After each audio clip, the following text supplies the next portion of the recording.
अस्सलाम वालेकुम दोस्तों, उम्मीद है आप लोग ठीक हैं, खैरियत से हैं। अल्लाह पाक आप लोगों को अपने हिफ्ज़ व अमान में रखे।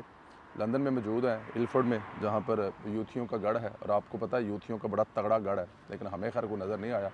कल मिठा जी और मैं बड़े ढूंढे हैं मैंने, बट हमें पटवारी मिले हैं, यूथिया कोई नहीं मिले।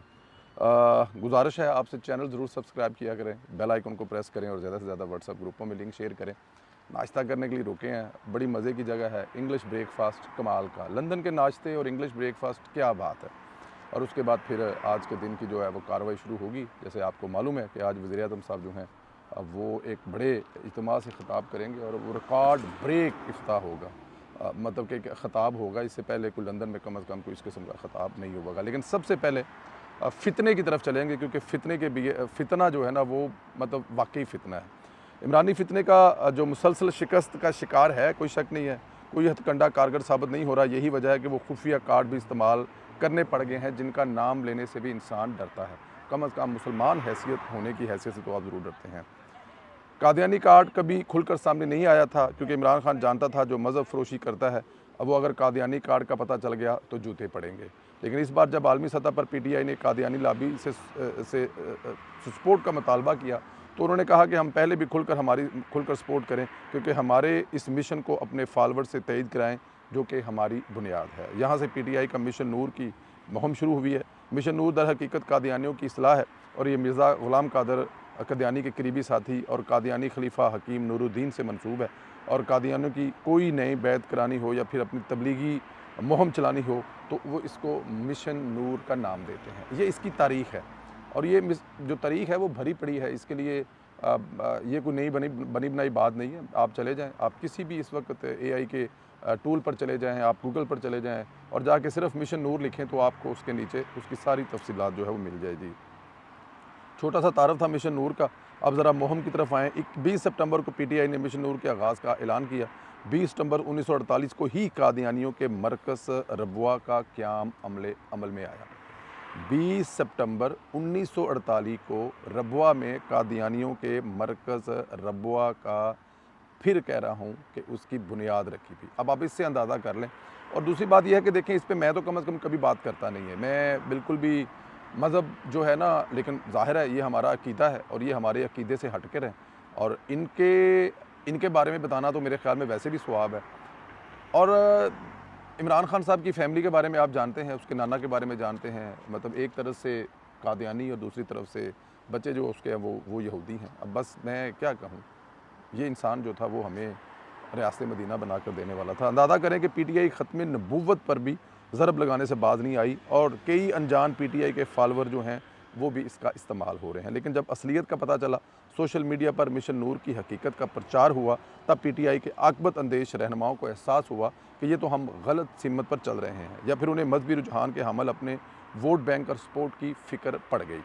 साबिक़ सदर आरफ अलवी बाकायदा ट्वीट करके मादरत की। अपने पुराने ट्वीट पर वजाहत जारी करते हुए लिखा कि पीटीआई के मिशन नूर महम दर हकीकत कादियानियों का एजेंडा है। हम आशिकाने रसूल हैं, खुतबे नबूवत हमारे ईमान का जुज़ लाजमी है।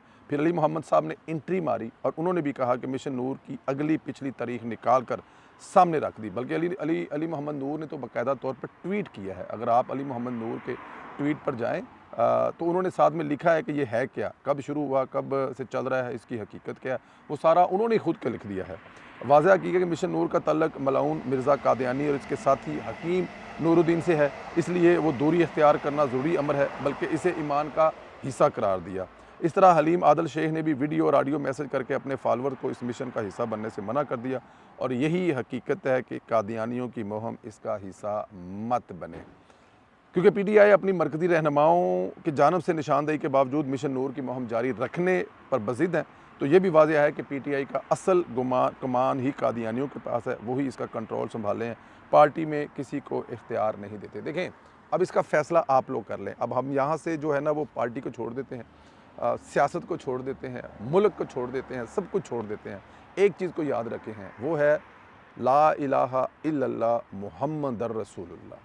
ये हमारा कलमा है। मोहम्मद के बग़ैर कलमा पूरा नहीं होता। यही सिखाया गया, यही बताया गया। मोहम्मद सल्लल्लाहु अलैहि व आलिहि वसल्लम के लिए ये जो दो सात जहानों का मालिक है ना, ये उन्हीं के लिए बनाया गया है। ये दुनिया भी और आखिरत भी, दोनों जहान, ये दुनिया भी और आखिरत बनाई उन्हीं के लिए गया है। यकीन कामिल नहीं है, आपका ईमान कंप्लीट ही नहीं है जब तक सल्लल्लाहु अलैहि वसल्लम मोहम्मद सल्लल्लाहु अलैहि वसल्लम उसमें ना आए। तो देखें ये इतने मैं अब फिर वही बात है, मेरे गुजारिश है, मैं हाथ जोड़कर अपने उन दोस्तों को जो तहरीक इंसाफ के फॉलोअर हैं और इस मिशन नूर को लेकर चल रहे हैं या इसकी कैंपेन कर रहे हैं या इसका जाने या न जाने में गलती से भी इसका वो हिस्सा बने हैं, खुदा के लिए हम कभी आपसे ऐसे रिक्वेस्ट तो नहीं की, हमेशा ठोक बजा कर की है, लेकिन आज आपसे हाथ जोड़कर अर्ज़ा कर रहे हैं, तरला कर रहे हैं, मिन्नत कर रहे हैं, अपने ईमान की फ़िक्र करें। आप मुसलमान हैं, कब्र में आपने हिसाब खुदा को देना है और मोहम्मद सल्लल्लाहु अलैहि वसल्लम के अहकामात से, वो भी इस लेवल पर हट के, वो भी एक दूसरे दीन को फॉलोअर करने वालों से बात नहीं बनेगी। हम मोहम्मद सल्लल्लाहु अलैहि वसल्लम के उम्मती हैं, हमें अगले जहान में ये दुआ मांगते हैं। आप अपनी वालदा से, अपने बाप से पूछें, उनकी दुआ में शामिल है कि अगले जहान में जब उठें तो इस जहान में भी खुद मोहम्मद सल्लल्लाहु अलैहि वसल्लम की उम्मती हैं और अगले जहान में भी रहें। और ये मिशन नूर और ये वो सारा कुछ कादियानियों का है, किस तरफ आपको लेके जाया जा रहा है और ये सब कुछ कौन कर रहे हैं। और इमरान खान साहब की खुद तारीख देख लें, उसके आप जाएँ इमरान खान साहब की देखें, आपको 9 अब मुझे नहीं पता कितने परसेंट है, 50% है, 60% है, उसकी अपनी फैमिली कादियानी है। कभी इससे पहले बात नहीं की मैंने ज़िंदगी में आज तक इस चैप्टर पर बात नहीं की इमरान खान के, बट आज मैं आपको बता रहा हूँ कि उसकी तो फैमिली सारी की सारी कादियानी है। चलें, मरियम नवाज़ किसानों के लिए मिसाली इकदाम कर रही हैं। पंजाब 9500 हाई पावर ट्रैक्टर के लिए कुरानंदाजी की गई है। वज़ीर-ए-आला मरियम नवाज़ की ग्रीन ट्रैक्टर स्कीम फ़ेज़ 2 की कुरानंदाजी में कामयाब काश्तकारों को मुबारकबाद दी गई है। वज़ीर-ए-आला मरियम नवाज़ ने कुरानंदाजी में कामयाब काश्तकार मोहम्मद आशिक को खुद टेलीफोन किया। 7 एकड़ या इससे ज़्यादा अराजी मालकान 75 से 125 हार्स पावर ट्रैक्टर तक हासिल कर सकेंगे। हाई पावर ट्रैक्टर के लिए हुकूमत पंजाब 10 लाख रुपए सब्सिडी देगी। CM Punjab green tractor scheme phase 2 के तहत 20,000 ट्रैक्टर पर सब्सिडी दी जाएगी और हाई पावर ट्रैक्टर स्कीम के तहत 9500 ट्रैक्टर और मीडियम पावर स्कीम के तहत 10,000 ट्रैक्टर दिए जाएंगे।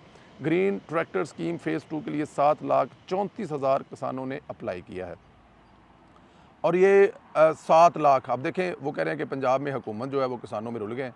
जो पंजाब का 7 लाख किसानों ने इसके लिए अप्लाई किया है, 20,000 ट्रैक्टर देने हैं और वो कह रहे हैं कि पंजाब में तो हुकूमत, पंजाब का नामो निशान ख़त्म हो गया, किसानों का इस्तेसाल कर दिया, किसानों को मार दिया। कुछ चीज़ें ठीक हो रही हैं, कुछ जगहों पे मसाइल हैं, वो लगते हैं, लेकिन इंशाअल्लाह ताला आप देखें पंजाब में, देखें ये जो कमज़ोर बुनियादों पर जो इमारत खड़ी थी मरियम नवाज़, उसको मुश्किलात हो रही हैं, बिल्डिंग हिल रही है, लेकिन उसको मजबूत बुनियादों पर लेके जा रही हैं। 2,82,000 फार्मर जो हैं कुरानंदाजी के अहल करार पाए हैं। 9500 कुरानंदाजी में कामयाब रहे हैं। 98% काश्तकारों ने पाकिस्तानी साख्ता ट्रैक्टर, 2% काश्तकारों ने बड़े और जदीद ट्रैक्टर इम्पोर्ट के लिए अप्लाई किया है। ये मतलब कि एक बड़ी खबर है।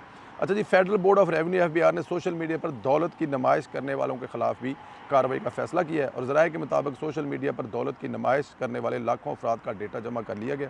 पहले मरहले पर FBR 1 लाख अमीर अफराद का ऑडिट करेगी। ज़राए ने बताया कि शादियों पर बड़े अखराजात करने वाले नॉन फाइलर के खिलाफ भी कार्रवाई होगी। शादियों पर 20-20 हज़ार डॉलर के सूट इस्तेमाल करने में पकड़ में आएंगे और बंगलों, गाड़ियों और जेवरात की नुमाइश करने वालों को आमदन के ज़राए बताए पड़ेंगे। और ज़राए का कहना है कि FBR गुज़श्ता साल के गोशवारे जो जमा कराएंगे उसमें मुवाजना भी करेगी और देखेगी कि ये जो अरबों रुपये शादियों पर लगा दिए जाते हैं, अरबों रुपये भी लगे हैं ना, करोड़ तो लगते ही लगते हैं ना, तो अरबों तक बात चली गई है, जिसमें बड़े बड़े मौलवी साहिबान आके जो बाकायदा तौर पर निकाह पढ़ाते हैं। अच्छा जी, एक और जो खबर पाकिस्तान ओवरसीज़ कमीशन की जानिब से एक और प्रोग्राम अमेरिका और उसके बाद ब्रसल में होने के बाद वज़ीर-ए-आज़म मियाँ मोहम्मद शहबाज शरीफ साहब जो हैं, वो आज एक बड़ा मेला यहाँ पर लग रहा है, एक बड़ा इवेंट यहाँ पे होने जा रहा है। ओवरसीज़ पाकिस्तान फाउंडेशन के जो हेड हैं, जो उसको लीड कर रहे हैं, और जनाब सैयद कमर रज़ा शाह साहब हैं और उनके साथ जो अफजाल भट्टी साहब हैं उनको असिस्ट कर रहे हैं। ये एक बड़ा मेला जो है यहाँ पर लगाने जा रहे हैं, एक बड़ा जो है वो यहाँ पर कट होने जा रहा है, जिससे वज़ीर-ए-आज़म ओवरसीज़ पाकिस्तानियों को जिसे कहते हैं ना इत्मीनान में लेंगे, उनको बताएंगे कि मार का हक कैसा जीता पाकिस्तान की फ़ौज ने, कैसे हिंदुस्तान का गरूर जो है वो खाक में मिलाया, अपने से 10 गुना बड़ी ताकत। फिर ये भी बताएंगे कि उसके बाद दुनिया ने कैसे वेलकम किया, जब वो जहाँ पर भी गए उनका तारुफ जीतने वाले पे बताया कि जो जीतने वाले होते हैं उनको क्या इज़्ज़त मिलती है, क्या एहतराम मिलती है, ये भी शहबाज शरीफ साहब बताएंगे। उसके अलावा कतर के साथ आने वाले दिनों में क्या होने वाला है और सऊदी अरब के साथ, अब जो सऊदी अरब है ना, जिस तरह हमारी फ़ौज, सऊदी अरब की फ़ौज, सऊदी अरब का फ़ौज, हमारी फ़ौज, अब ये भी एक बात याद रखें, आज के बाद पाकिस्तान अकेला एक मुस्लिम एटॉमिक पावर नहीं है, बल्कि सऊदी अरब भी एटॉमिक पावर है, क्योंकि सऊदी अरब और पाकिस्तान का जो दफ़ाई निज़ाम है वो एक हो गया, तो फिर हमारा सारा दफ़ाई निज़ाम ही एक ही हो गया ना। तो हमारा तो फिर एटम बम भी सऊदी अरब का भी हुआ। तो अब इस वक्त 2 मुसलमान मुल्क हैं जो एटॉमिक पावर हैं, ये भी बताएंगे। और इसके अलावा एक बड़ा जो कट है जो ओवरसीज़ पाकिस्तानियों का है, जो समझा जाता था किसी दौर में कि वो इमरान खान साहब को जो पसंद करते हैं। अब यहाँ पे मेरी इत्तला मुताबिक 6 से 7 हज़ार लोग जो हैं इस तकरीब में शिरकत करना चाहते हैं, लेकिन क्योंकि यहाँ पर कुछ मजबूरियाँ भी हैं, लंदन है और इसके जो हाल हैं, अब मैरियट होटल है, मैरियट होटल वो भी सेंट्रल लंदन का, उसमें ज़्यादा से ज़्यादा जो जगह है वो 1000 प्लस मुश्किल है, मतलब ज़्यादा से ज़्यादा 1000-1200 बंदा, और बहुत भी जाया जाए तो शायद, लेकिन इतना ही बंदा होगा। बड़े स्ट्रिक्टली किस्म के ऑर्डर हैं कि आप अपने फ़ोन नहीं लेके जा सकते, आपको जो ड्रेस कोड है, जो पेंट कोट है या फिर सलवार कमीज़ है, और उसके अलावा वक्त पे आना पड़ेगा। जो कार्ड नहीं लेके आएगा, जो इशू हुए हैं, वो अंदर नहीं जा सकेगा, क्योंकि 6-7 हज़ार बंदा जाना चाहता है और जगह जो है 1000 बंदा सो की। तो ये एक बड़ा कामयाब इवेंट है। इंशाल्लाह ताला आपको बताएँ, सैयद कमर रज़ा शाह साहब जी, जिनकी शोहरत है कि वो जब से तशरीफ़ लाए हैं, उन्होंने इस वक्त तक पाकिस्तान ओवरसीज़ पाकिस्तानियों को हुकूमत की तरफ माइल किया है, हुकूमत के कारनामे और हुकूमत के लिए वो जो खिदमत कर भी रहे हैं, साथ में जो अफजाल भट्टी साहब भी हैं, उनके बारे में भी वो बताएंगे। लेकिन इंशाअल्लाह ताला जो भी होगा आपको ज़रूर अपडेट करेंगे। बहुत ख्याल रखें, इजाज़त दें अपना और अपने घर वालों का, अहले खानों का। हमारे लिए दुआ करें कि अल्लाह पाक करम करे, मेहरबानी करे। बहुत शुक्रिया, खुदा हाफ़िज़।